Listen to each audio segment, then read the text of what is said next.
जरूरी नहीं पर मूवी को लाइक या डिसलाइक कर दिया करें। मूवी का नाम है लास्ट सेंटिनल। तो कहानी के शुरू में हमें बताया जाता है कि इंसानों ने अपनी जिंदगी में बहुत सी गलतियां की, जिससे उन्हें बहुत सी मुसीबतों का सामना करना पड़ा और इसी वजह से समुद्री तूफान आए। आधी से भी ज्यादा दुनिया डूब गई, बची तो सिर्फ थोड़ी सी जमीन और उसी की हिफाजत के लिए एक चौकी बनाई गई, जो कि जमीनों की हिफाजत के लिए बनाई गई थी।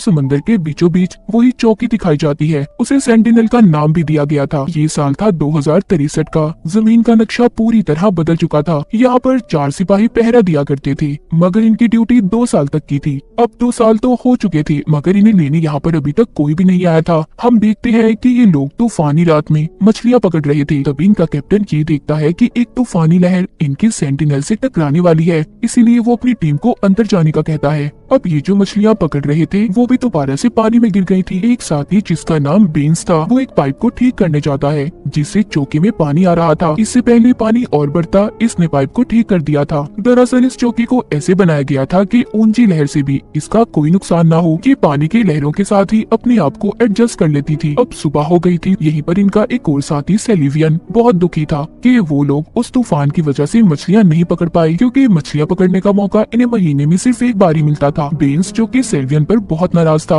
वो कहता है कि तुम्हारा काम हमें अच्छे खाने खिलाने का है और तुमने कल रात मछलियाँ क्यों नहीं पकड़ी। मेरा काम इस सेंटिनल की हर चीज को अच्छे से रिपेयर करने का है, जो मैं करता हूँ और मैं अपनी ड्यूटी अच्छे से निभा रहा हूँ। यहीं पर कैप्टन सबको चुप होने का कहते हैं। दरअसल ये लोग अब अपने घर जाना चाहते थे। ये यहाँ पर रहकर तंग आ गए थे। जो टीम इनकी जमीन से इनको यहाँ पर लेने आने वाली थी, वो अभी तक नहीं आई थी। सेलिवियन जो कि हर दिन एक रिकॉर्ड बनाता था, वो ऐसा जब से कर रहा था जब से वो यहाँ पर आया था। वो ये सारा रिकॉर्ड बनाकर अपनी बेस को भेजा करता था। कैप्टन जो कि सेंटिनल की छत पर घूम रहे थे, वहाँ पर वो एक इशारे को देखते हैं जो कि सेलिवियन ने बनाया था, ताकि अगर कोई यहाँ पर आए तो वो उनकी मदद से इन तक पहुँच जाए। मगर कैप्टन को ये बात पसंद नहीं आती। वो उस कपड़े को हटाने का कहते हैं। तभी यहाँ पर सेलिवियन को दूरबीन में एक जहाज अपनी तरफ आता हुआ दिखाई देता है, जिसे देखकर वो बहुत खुश था। वो समझता है कि शायद ही वही जहाज है जो हमारी टीम ने हमें यहाँ पर लेने भेजा है। मगर कैप्टन को ऐसा नहीं लग रहा था। वो कहते हैं कि ये किसी दुश्मन की चाल भी हो सकती है, इसीलिए वो बेन्स को बॉम्ब को एक्टिवेट करने का कहते हैं।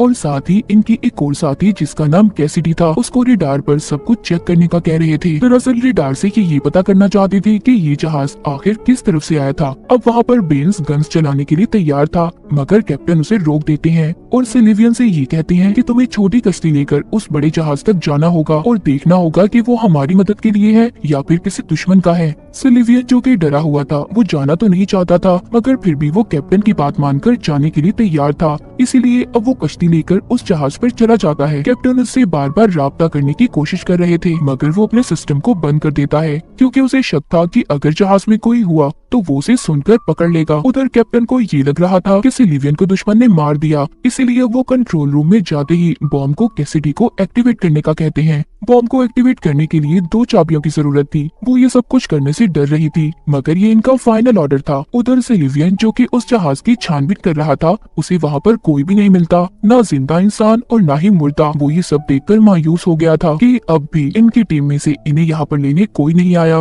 वो कभी भी अपने घर नहीं जा सकते। वो ये सोचकर वहीं पर बैठ जाता है, मगर इसी चक्कर में वो ये भूल गया था कि उसने कैप्टन को भी इस बारे में बताना था कि जहाज में कोई नहीं है। इसीलिए अब वो जल्दी से अपने रेडियो को ऑन करता है और कैप्टन को बताता है कि यहाँ पर कोई नहीं है। तभी जल्दी से वो बॉम्ब को चलाने से रोक देते हैं और अब उसकी दोनों चाबियों को कैप्टन ने अपने पास रख लिया था। वो कैसिडी से कहते हैं कि तुम जल्दी फैसला नहीं ले सकती, इसीलिए तुम्हें इन चाबियों की जरूरत नहीं है। अब सेलिवियन उस जहाज को लेकर अपनी चौकी तक ले आया था। बेन्स भी उस जहाज की जांच करता है, जिससे पता चलता है कि जहाज पिछले कई महीनों से बंद पड़ा है। ये जहाज भेजा तो इन्हीं लोगों के लिए गया था, मगर इन्हें ये पता करना था कि आखिर जहाज में लोगों के साथ हुआ क्या था जो यहाँ पर इस जहाज को लेकर आए थे। बेन्स कहता है कि मैं इस जहाज को ठीक कर सकता हूँ, मगर कैप्टन उन्हें मना कर देते हैं और ये कहते हैं कि नहीं, हम इसके साथ कुछ नहीं कर सकते और न ही बेस पर बता सकते हैं जब तक हम खुद अच्छे से इसकी छानबीन न कर लें। ये सभी कैप्टन के सख्त असूलों से तंग आ गई थी, क्योंकि अब ये किसी भी कीमत पर वापस घर जाना चाहते थे। सेलिवियन जब कैप्टन के पास दोनों चाबियों को देखता है तो उसे और भी ज्यादा गुस्सा आ गया था, क्योंकि अब इस चौकी का सारा इख्तियार कैप्टन के पास था। उधर कैप्टन जहाज के बारे में सारी लोकेशन को पता करते हैं कि ये यहाँ पर कहाँ से आया था। सेलिवियन भी जहाज के बारे में बिना बताए बेस को खबर कर देता है और ये बात जाकर वो कैसिडी को भी बताता है कि मैंने सब बातों का बेस को बता दिया है। उधर बेन्स भी आ गया था, जिसने इनकी बातों को सुन लिया था उसे भी पता चल जाता है। अब इन सारी बातों का आकर बेंस कैप्टन को बताता है। तभी वही इन्फॉर्मेशन इन्हें वापस मिली थी जो कि कल रात बेंस ने बेस को भेजी थी। इसका मतलब 1 साल से इनका अपनी बेस से कोई राब्ता नहीं था। जो मैसेज इन्हें बार बार मिला करते थे वो इन्हीं के भेजे हुए मैसेज थे। इन सब बातों के बारे में जानकर अभी और ज्यादा मायूस हो गए थे। इनके पास अब कोई उम्मीद नहीं बची थी कि ये लोग वापस से अपने घर जा सकेंगे या नहीं। उसी रात बेंस छुपते हुए उस जहाज के अंदर जाकर इंजन को चेक करता है कि वो ठीक हो सकता है या नहीं। जब वो चेक करके वापस आता है तो सिल्वियन उसे देख लेता है और उससे पूछता है। बेंस जो कि उसे बताना तो नहीं चाहता था मगर फिर भी वो बता देता है कि हाँ, मैं जहाज के इंजन को देखने गया था कि मैं उसे ठीक कर सकता हूँ या नहीं, तभी हम घर वापस जा सकते हैं, वरना कैप्टन हमें कभी भी वापस नहीं जाने देगा। अब ये बात जाकर सिल्वियन कैसिडी को बताता है। उसे भी ये बात अच्छी लगती है। वो कहता है ऐसा करके हम शायद यहाँ से निकल सकते हैं, मैं और बर्दाश्त नहीं कर सकता। वो इस बात को भी जानते थे कि कैप्टन कभी भी इन्हें इस बात की इजाजत नहीं देगा, इसलिए ये दोनों बिना बताए जहाज को ठीक करने चले गए थे। अब जब ये वापस आते हैं तो इन्हें कैप्टन ने देख लिया था। कैप्टन जब उन दोनों को देखते हैं तो ये कहते हैं नहीं, हम इसे ठीक नहीं करेंगे बल्कि इसके एक एक पुर्जे को खोलकर अपनी चौकी तक लेकर आएंगे। ये बात सुनकर सिल्वियन को बहुत गुस्सा आता है। वो कहता है बस बहुत हुआ, हमने अपनी ड्यूटी से ज्यादा अपने फर्ज को निभाया है, अब हम और ज्यादा बर्दाश्त नहीं कर सकते, हमें अपने घर वापस जाना है। कैप्टन कहता है नहीं, तुम यहाँ से नहीं जा सकते, ये मेरा हुक्म है। वो उन्हें गन निकाल कर यहीं पर रुकने का कहता है। उधर कैसिडी जो कैप्टन के साथ रहकर यहीं पर खुश थी मगर फिर भी वो इन दोनों के लिए कैप्टन से बात करनी चाहती है कि वो इन्हें यहाँ से जाने दी। वो कहती है कि तुमने पहले भी अपनी जिद बहुत से सिपाहियों को खोया है तो तुम ये गलती दोबारा मत करो, उन्हें जाने दो। कैप्टन कैसिडी की बात को सुनकर ये फैसला करते हैं कि हम में से 2 यहीं चौकी पर रहेंगे और 2 जा सकते हैं। बेंस तो ये सुनकर खुश था मगर सिल्वियन खुश नहीं था क्योंकि वो कैसिडी को भी अपने साथ लेकर जाना चाहता था। वो कैसिडी से कहता है कि तुम कैप्टन से कहो कि मैं भी जाना चाहती हूँ, मगर वो कहती है नहीं, तुम जाओ, मैं यहाँ पर बहुत खुश हूँ। जब बेंस और सिल्वियन ने अपनी सारी तैयारी कर ली थी उसी रात कैप्टन उन्हें एक लेटर भी देता है जो कि जाकर उन्हें बेस पर देना होगा। अब जब सुबह होती है तो हर तरफ खतरे की घंटियां बजना शुरू हो गई थी। कैप्टन उन्हें छत पर बुलाकर जल्दी से बॉम्ब को एक्टिवेट करने का कहते हैं। वो कहते हैं दुश्मन का एक जहाज हमारी तरफ बढ़ रहा है, लेकिन वहाँ पर सिल्वियन को इस बात का अंदाजा हो गया था कि ये जहाज उनकी बेस से उन्हें यहाँ पर लेने आया है। अब वो कैप्टन की इस बात को मानने के लिए तैयार नहीं था कि वो बॉम्ब को एक्टिवेट कर दे। यहीं पर कैप्टन उसे गन दिखाकर उस जहाज को भी तबाह करवा देता है। सिल्वियन और बेंस की उम्मीदें टूट गई थी। तभी पीछे से कैसिडी आती है जिसने कैप्टन के सर पर कुछ मारकर उसे बेहोश कर दिया था। ये तीनों उसे कमरे में बंद कर देते हैं। सिल्वियन कैसिडी से पूछता है कि तुमने मेरा साथ क्यों नहीं दिया। वो कहती है अगर मैं तुम्हारा साथ देती तो तुम्हें कैप्टन कभी भी न जाने देता। बेंस कहता है हमें उसे मार देना चाहिए मगर सिल्वियन सबको ऐसा करने से रोक रहा था।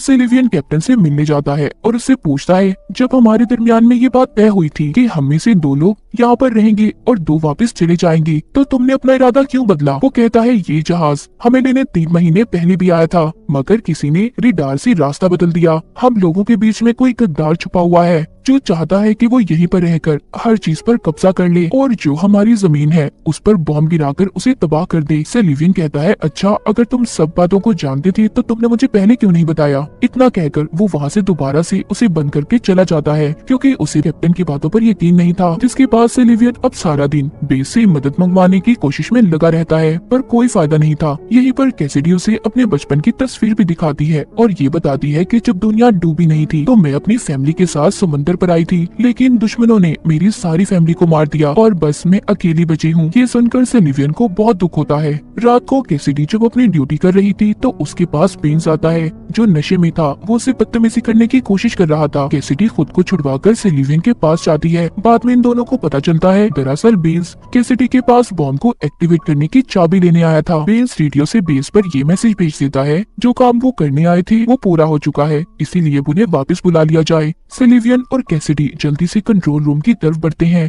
सिल्वियन कहता है रुक जाओ बेंस, तुम ऐसे बॉम्ब को नहीं चला सकते और ऐसे किसी मासूम की जान नहीं ले सकते। ये बात सुनकर बेंस रुक गया था। वो रोने लगता है क्योंकि उसे वापस जाने का कोई रास्ता नजर नहीं आ रहा था। जिसके बाद ये कैप्टन को देखते हैं जिसके कमरे की खिड़की खुली हुई थी। इन्हें देखकर ऐसा लगता है कि शायद उसने समुद्र में कूदकर अपनी जान दे दी। कुछ दिन के बाद इन्हें समुद्र के बीचों बीच कुछ मलबा नजर आता है जिसे कैसिडी और सिल्वियन वहाँ से लेने जाते हैं ताकि वो उधर जाकर अपनी जरूरत का कुछ सामान ले आए। ये जब यहाँ पर मछलियाँ पकड़ रही थी तो सिल्वियन के जाल में कैप्टन की लाश आ गई थी जिसके सर पर चोट का निशान था। उसे देखकर ऐसा लग रहा था कि जैसे उसे किसी ने मारकर समंदर में फेंक दिया हो। अब जब ये वापस आते हैं तो सेलिवियन को बेन्स पर शक हो रहा था, इसीलिए जब कैसिडी दोबारा से बेन्स के साथ समंदर में जाने वाली थी तो वो कैसिडी को एक गन देता है ताकि वो अपना ख्याल रख सके। उनके जाने के बाद वो कंट्रोल रूम में जाकर सारी फाइल्स को चेक करने लगता है, जिससे उसे बेन्स की फाइल से ये पता चलता है कि वो दिमागी तौर पर बीमार था, मगर वो एक अच्छा इंजीनियर था, इसीलिए उसे यहाँ काम पर रखा गया। सेलिवियन को कैप्टन की सभी बातें सच नजर आ रही थी। उधर हम कैसिडी और बेन्स को देखते हैं जो दोनों एक दूसरे को देख रहे थे, और यहाँ पर हमें पता चलता है कि कैसिडी ही वो जासूस थी जिसने 3 महीने पहले आई जहाज में लोगों को गन से मारा था। वो बेन्स को भी मार देती है और रोते हुए अब सेलिवियन के पास आ गई थी। चौकी पर सिर्फ 2 ही लोग बचे थे। अब वो अगले दिन कैसिडी के पास जाकर बॉम्ब को एक्टिवेट करने का कहता है, ये कहकर कि उनके दरमियान में एक दुश्मन है। कैसिडी समझ गई थी कि सेलिवियन को उसकी सच्चाई पता चल गई है, जिस पर वो ये कहती है, हाँ ये सब कुछ मैंने किया है, पर अपने लोगों की जान बचाने के लिए। हम चाहती थी कि हम इस चौकी पर कब्जा कर लें। सेलिवियन अब उसकी कोई बात नहीं सुनता और बॉम्ब को एक्टिवेट कर देता है। तभी कंप्यूटर स्क्रीन पर ये आता है कि आप इस बॉम्ब को एक्टिवेट नहीं कर सकते। दरअसल इस कंप्यूटर का सिस्टम बेन्स ने बदल दिया था, क्योंकि वो नहीं चाहता था कि कोई भी एक इंसान इस चौकी पर कब्जा करके दूसरी दुनिया को तबाह कर दे। कहानी के आखिर में हमें दिखाया जाता है कि सेलिवियन और कैसिडी के दरमियान में सौदा हुआ था। वो दोनों यहीं पर रहकर इस चौकी की हिफाजत करेंगे और कोई भी किसी की भी दुनिया को नुकसान नहीं पहुंचाएगा। और इसी के साथ ये कहानी यहीं पर खत्म हो जाती है।